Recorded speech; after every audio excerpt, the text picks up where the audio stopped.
আজ বছরের শেষ দিন। কিভাবে দেখতে, দেখতে ২০২৫ সালটা কেটে গেল। একটা বছর যে কিভাবে আমার জীবনে কেটে গেল আমি নিজেও জানি না। তো গতকালকে 1st জানুয়ারি তো দেখো বাড়িতে কিন্তু অনেক অতিথি আসবে কালকে আমাদের।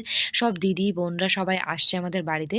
তো আমার দিদি, বোনরা আসছে বলতে সব দিদিদের তো বিয়ে হয়ে গেছে। তাই সবাই এক জায়গায় যখন হই না খুব মজা হয়। তো কালকে কিন্তু আমাদের বাড়িতে ফিস্টি করব। তাই জন্য সব ঘরবাড়িগুলো আজকে আমি পরিষ্কার করে রাখছি। যেহেতু দিদিরা বাড়িতে আসবে দেখো বাড়িতে লোকজন আসলে ঘর-দুয়ার নোংরা হয়ে থাকলে না নিজেরই কেমন একটা খারাপ লাগে। আর ঘরবাড়ি সবসময় পরিষ্কার পরিচ্ছন্ন রাখতে আমি বেশি পছন্দ করি। এখন যেহেতু শীতকাল বিছানার উপরে কত কিছু রাখতে হয়, তাই না বলো? দেখো লেপ, কম্বল সব ছড়িয়ে ছিটিয়ে ছিল তো এগুলো ভাঁজ করে নিলাম আর নতুন একটা বিছানার চাদর আমি বিছানায় পেতে দিয়েছি। তো সকাল সকালই কিন্তু দিদিরা আসবে। কালকে যেহেতু পিকনিক করবে তাই আজকেই কিন্তু দিদিরা আসছে। কারণ সবকিছু হিসাব-নিসাব করতে হবে সবাই মিলে আমরা যেহেতু ফিস্টি করছি আর ফিস্টিটা কিন্তু খুব বড় করেই আমরা সবাই মিলে করব বক্স বাজিয়ে। তোমাদের সাথে গল্প করতে, করতে আমার ঘরটা পুরো গোছানো হয়ে গেছে। তো বন্ধুরা কালকে যেহেতু 1st জানুয়ারি আমরা কিন্তু সবাই পিকনিক করছি। আর 1st জানুয়ারিতে তোমরা কারা, কারা পিকনিক করছো অবশ্যই আমায় কমেন্ট করে জানিও।